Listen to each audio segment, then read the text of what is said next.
बिस्मिल्लाहिर्रहमानिर्रहीम। In today's lesson we are going to, आज के लेसन में हम पढ़ेंगे कि हम जो केमिकल इक्वेशन होती है उसे बैलेंस किस तरह करते हैं, उसे किस तरह बैलेंस आउट करते हैं। फ़र्ज़ कर लें हम एक रिएक्शन करा रहे हैं बिटवीन मैग्नीशियम एंड नाइट्रोजन, और इससे हमारे पास बनता है मैग्नीशियम नाइट्राइड Mg3N2। अब हम इसको बैलेंस कैसे करेंगे। बैलेंस करने का मतलब ये है कि रिएक्टेंट्स की तरफ और प्रोडक्ट्स की तरफ जो एटम्स की तादाद है वो इक्वल होनी चाहिए। जो एरो के लेफ्ट साइड पे होते हैं उन्हें हम रिएक्टेंट्स कहते हैं नहीं, और इसे हम कहते हैं प्रोडक्ट्स। तो बैलेंस्ड केमिकल इक्वेशन का मतलब ये है कि रिएक्टेंट्स की तरफ और प्रोडक्ट्स की तरफ जो एटम्स की तादाद है ईच एलिमेंट की वो बराबर होनी चाहिए। ठीक है, जैसे मैग्नीशियम है यहाँ पे, तो जितने मैग्नीशियम लेफ्ट साइड पे हैं उतने ही मैग्नीशियम के एटम जो है वो राइट साइड पे होने चाहिए। So this is what balancing chemical equation is. Now we will learn how to balance a chemical equation. तो सबसे पहले क्या करना है कि हमने ईच साइड पे जो एटम्स हैं उनको लिख लेना है। फॉर एग्जांपल जो हमारे पास लेफ्ट साइड पे एटम्स हैं वो है मैग्नीशियम, और दूसरा हमारे पास एटम है नाइट्रोजन। मैग्नीशियम के सिर्फ कितने एटम्स हैं? मैग्नीशियम के डेफिनेटली एक एटम है, ठीक है ना। देखिए अब यहाँ पे जो है ना, जो कोएफिशिएंट है वो एक होता है, एक को लिखा नहीं जाता, और जहाँ पे जो सबस्क्रिप्ट है वो भी एक है, एक लिखा नहीं जाता। सो डेफिनेटली 1 मल्टीप्लाइड बाई 1 जो है मैग्नीशियम का एक ही एटम है। नाइट्रोजन का जो है यहाँ पे 2 एटम्स है। कोएफिशिएंट यहाँ पे कोई नहीं लिखा हुआ, तो जहाँ पे क्वेश्चन लिखा हुआ वहाँ पे 1 होता है। तो 1 multiplied by 2, there are 2 atoms of nitrogen. जबकि इस तरफ जो है मैग्नीशियम के कितने एटम्स हैं? 3 एटम्स हैं, और नाइट्रोजन के जो हैं वो 2 एटम्स हैं। So now how will we balance it out.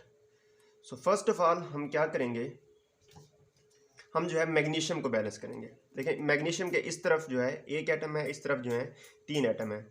सो अगर हम यहाँ पे 3 लगा दें तो क्या हो जाएगा, इस तरफ भी 3 हो गए और इस तरफ भी 3 है। So equation will be balanced. Now nitrogen, nitrogen यहाँ पे 2 हैं और इस तरफ भी 2 हैं। सो ये ऑलरेडी बैलेंस्ड हैं और इसे छेड़ने की हमें ज़रूरत नहीं है।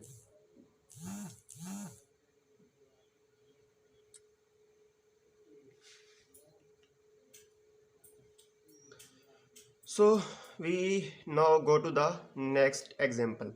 नेक्स्ट एग्जाम्पल के अंदर क्या है कि फर्ज कर लें रिएक्शन होता है between elemental sulphur and fluorine. Sulphur और फ्लोरीन, सल्फर जो एलिमेंटल फॉर्म में होती है वो है S8 जमा फ्लोरीन, फ्लोरीन जो है ये होती है F2। तो इससे बनता है सल्फर फ्लोराइड SF6। सो हम अगेन वही स्टेप जो है रिपीट करेंगे। सबसे पहले क्या करेंगे, दोनों साइड पे जो है लेफ्ट और राइट साइड पे जो है एटम्स की तादाद को हम लिखेंगे। इस तरह जो है S जो है वो है 8 और F कितने हैं? 2 हैं। यहाँ पे इस तरफ S कितना है? 1 है, और F कितने हैं? 6 हैं। Now we will balance it out. अब इस तरफ सल्फर के 8 एटम्स हैं लेकिन इस तरफ 1 एटम है, तो अगर हम यहाँ पर 8 लगा दें,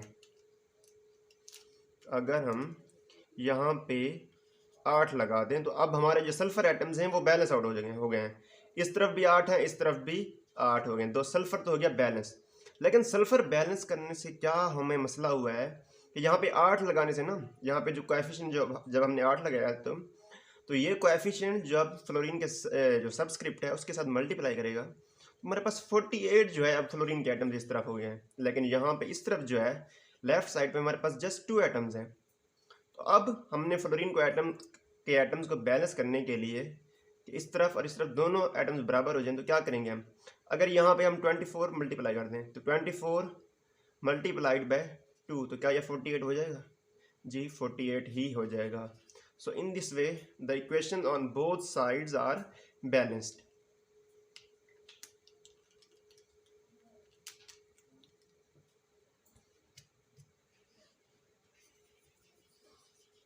Now we go for another example. So now we are going for reaction between nitrogen and hydrogen to form ammonia. Reaction between nitrogen and hydrogen to form ammonia NH3. So again वही step repeat करेंगे। हमारे पास जो है left side पे क्या है, nitrogen है और हाइड्रोजन है, राइट साइड पे क्या है, नाइट्रोजन एंड हाइड्रोजन। तो कितने एटम्स हैं नाइट्रोजन के इस तरफ, 2 एटम्स, हाइड्रोजन के भी 2 एटम, यहाँ पे नाइट्रोजन का 1 है और हाइड्रोजन के 3 हैं। So first we will balance out nitrogen. अब यहाँ पे 2 है, इधर 1 है, तो अगर हम इस तरफ जो है राइट साइड पे अगर 2 लगा दें तो क्या ये हमारी इक्वेशन बैलेंस्ड होगी। अगर यहाँ पे 2 लगा दें तो यहाँ पे नाइट्रोजन के कितने हो गए हैं, 2 हो गए हैं, हाइड्रोजन के अब हो गए 2 और इस तरफ भी 2 थे। लेकिन यहाँ पे जब हमने 2 लगाया तो अब हमारे जो हाइड्रोजन है वो इस तरफ कितने हो गए हैं, 3 की बजाय अब 6 हो गए हैं। तो यहाँ पर 6 हाइड्रोजन बनाने के लिए हमें क्या करना पड़ेगा, यहाँ पे 3 लगाना पड़ेगा, तो इस तरफ भी 6 हो जाएंगे। Now the number of atoms on each sides are same. इस तरफ नाइट्रोजन के 2, इस तरफ भी 2, इस तरफ हाइड्रोजन के 6 और इस तरफ भी 6। So this is how this equation is balanced. Now we will go for the combustion reaction. Combustion reaction वो होता है जिसके अंदर किसी भी चीज़ को जो है हम एयर की प्रेजेंस में, एयर की मौजूदगी में जो है हम जलाते हैं, तो इसका जो प्रोडक्ट होते हैं वो हमेशा कार्बन डाइऑक्साइड होता है, कार्बन डाइऑक्साइड और साथ में वाटर वेपर्स होते हैं। फॉर एग्जांपल हमारे पास एक हाइड्रोकार्बन है C3H8, इसे अगर हम ऑक्सीजन की प्रेजेंस में जलाएं तो इससे हमारे पास बनता है carbon dioxide plus water. So अब हम इसको बैलेंस कैसे करेंगे। So first of all we will write the atoms which are present on left side and right side. So here we have carbon, carbon we have 3 atoms, hydrogen के हमारे पास 8 atoms हैं और oxygen के जो है हमारे पास जो है वो 2 एटम्स हैं। इसी तरह जो हमारे पास राइट साइड है यहाँ पे कार्बन के हैं ओनली 1 एटम, जो ऑक्सीजन है, sorry first we will write hydrogen, जो हाइड्रोजन है हमारे पास वो है हाइड्रोजन के 2 एटम्स हैं और ऑक्सीजन जो है वो है 3। तो कंबस्टन एनालिसिस के अंदर जो है सबसे पहले आपने कार्बन को बैलेंस करना है, उसके बाद हाइड्रोजन को और फिर ऑक्सीजन को, क्योंकि ऑक्सीजन जो है हमारे पास सिंपल एलिमेंटल फॉर्म में है, इसको हम बाद में इजीली बैलेंस आउट कर सकते हैं। ठीक है, अगर आप पहले ऑक्सीजन को कर लेंगे तो फिर थोड़ा कॉम्प्लिकेटेड हो जाएगा। हेयर कार्बन आर 3, इस तरफ जो है सिर्फ एक ही है, तो अगर हम यहाँ पे 3 लगा दें तो यहाँ पे क्या हो जाएगा, कार्बन भी 3 इस तरफ भी 3 होगा। लेकिन यहाँ पे जब हमने 3 लगाया तो ऑक्सीजन के अब कितने एटम्स हो गए हैं, इस तरफ 3 to the 6 and 1 7 एटम्स हो गए हैं। ठीक है, अब जो है उसके बाद देखिए, अब कार्बन तो हो गया बैलेंस्ड, इधर भी 3 इधर भी 3। अब हमारे पास क्या है, हाइड्रोजन, हाइड्रोजन के इस तरफ कितने 8 एटम्स हैं और इस तरफ सिर्फ 2 एटम्स हैं। तो अगर यहाँ पे हम 4 लगा दें क्या हो जाएगा, हाइड्रोजन के इस तरफ भी 8 हो जाएंगे। लेकिन जहाँ पे जब हमने 4 लगाया तो ऑक्सीजन एक बार फिर जो है तब्दील हो गए हैं, ऑक्सीजन की तादाद है वो हो गई है 4 1 4 एंड 3 to the 6। तो ऑक्सीजन अब हमारे पास जो है 7 की बजाय 10 हो गए हैं। सो अब क्या हो गया, कार्बन बैलेंस हो गया, हाइड्रोजन बैलेंस हो गया, ऑक्सीजन जो है वो अनबैलेंस्ड है, इस तरफ 2 है, इस तरफ जो है वो 10 हैं। तो अगर हम यहाँ पे 5 लगा दें तो क्या हो जाएगा, इस तरफ भी 10 और इस तरफ भी 10। So this is how this equation is balanced out.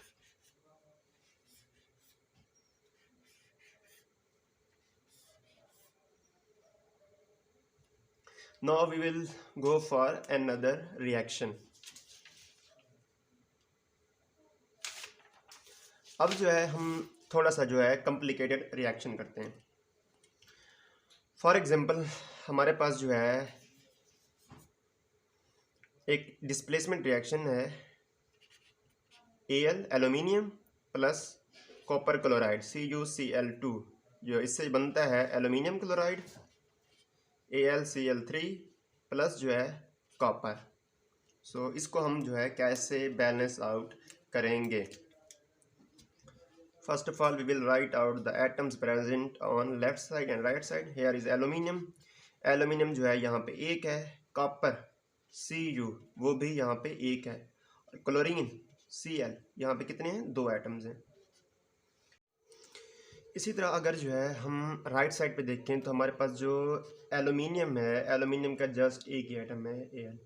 And then अगर कॉपर देखें तो कॉपर का भी 1 ही एटम है, और इसके बाद जो है हमारे पास क्लोरीन, क्लोरीन के जो है यहाँ पर 3 एटम्स हैं। अब जो है हम इसको बैलेंस करने की कोशिश करते हैं। So first of all we will balance the aluminium. Aluminium जो है दोनों साइड पे एक ही एटम है, so we don't need to balance it, ठीक है। अब इसके सॉरी दिस इज Cu। अब जो है हमने बैलेंस करना है कॉपर को। कॉपर भी दोनों तरफ, इस तरफ भी एक है, इस तरफ भी एक है, सो इसको भी बैलेंस करने की जरूरत नहीं है। लेकिन जो क्लोरीन है वो इस तरफ जो लेफ्ट साइड है, यहाँ पे हमारे पास क्लोरीन के जो एटम्स हैं वो हैं 2 एटम्स, और जो हमारे पास लेफ्ट साइड है, जो राइट साइड है, यहाँ पे 3 एटम्स हैं। So how we will balance it out, इसको कैसे बैलेंस करें। सो अगर हम 2 और 3 का एलसीएम लें तो हमारे पास आता है 6। तो अब अगर हम इस साइड पे अगर यहाँ पे 3 से मल्टीप्लाई करें, 3 से मल्टीप्लाई करें तो हमारे पास क्लोरीन कितने हो गए, 3 to the 6 क्लोरीन हो गया। और इस तरफ अगर हम 2 से मल्टीप्लाई कर दें यहाँ पर तो हमारे पास हो गया 3 to the 6, तो इस तरफ भी हो गया 6। नौ क्लोरीन तो बैलेंस हो गया, लेकिन अगेन जो है हमारे पास जो कॉपर और एल्यूमिनियम है वो अब अनबैलेंस्ड हो गए हैं। कॉपर इस तरफ हो गए अब 3, और इस तरफ जो है एल्यूमिनियम हो गए हैं वो हमारे पास 2। सो अब जो है हमने एल्यूमिनियम और कॉपर को बैलेंस करना है। एल्यूमिनियम इस तरफ 1 है, इस तरफ 2 हो गए। अब अगर हम यहाँ पे 2 लगा दें तो एल्यूमिनियम दोनों साइड पे बैलेंस हो गया, इस तरफ भी 2, इस तरफ भी 2। और इसके बाद जो है कॉपर, कॉपर यहाँ पे 3 है लेकिन इस तरफ 1 है, तो अगर हम यहाँ पे 3 लगा दें तो ये भी 3 हो जाएंगे। So in this way our equation is balanced. 2 यहाँ पे एल्यूमिनियम, इस तरफ भी 2 एल्यूमिनियम, इस तरफ 2, 3 जो है कॉपर, इस तरफ भी 3 जो कॉपर, और यहाँ पे जो क्लोरीन है वो 6 है, इधर भी 6 है। So now we will go for some more complex जो है एग्जाम्पल की तरफ हम जाते हैं। फर्ज करें हमारे पास जो है वो है sodium phosphate Na3PO4। Na3PO4 it reacts with calcium chloride CaCl2 and produces calcium phosphate Ca3PO4 twice plus NaCl. So first of all we will write the element। Left side पे जो है हमारे पास है सोडियम है, और ये हमारे पास फास्फेट जो है आयन है। फास्फेट जो है पॉलीएटॉमिक आयन है, कैल्शियम है और क्लोरीन है। तो इस केस के अंदर फास्फोरस और ऑक्सीजन को जो है अलग-अलग बैलेंस करने की बजाय फास्फेट ग्रुप को अगर हम एक साथ ही बैलेंस कर लें तो ये आसान रहता है। अगर आपने अकेला फास्फोरस और ऑक्सीजन को अलग अलग आपने बैलेंस किया तो फिर थोड़ा कम्प्लेक्स हो जाएगा। तो सबसे पहले हम लिखते हैं सोडियम। सोडियम जो है इस तरफ हमारे पास हैं 3 एटम्स, और यहाँ पे इस तरफ जो है सोडियम का जस्ट 1 एटम है। इसके बाद हम देखते हैं कैल्शियम।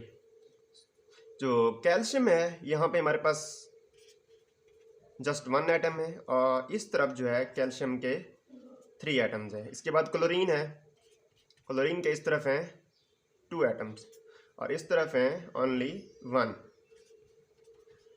इसके बाद हम देखते हैं फास्फेट ग्रुप। फास्फेट ग्रुप जो है आप जानते हैं कि पॉलीएटॉमिक आयन है और PO4 है, तो इस तरफ कितने हैं, 1 ही है। इस तरफ फास्फेट कितने हैं, PO4 ट्वाइस है, तो इस तरफ 2 हैं।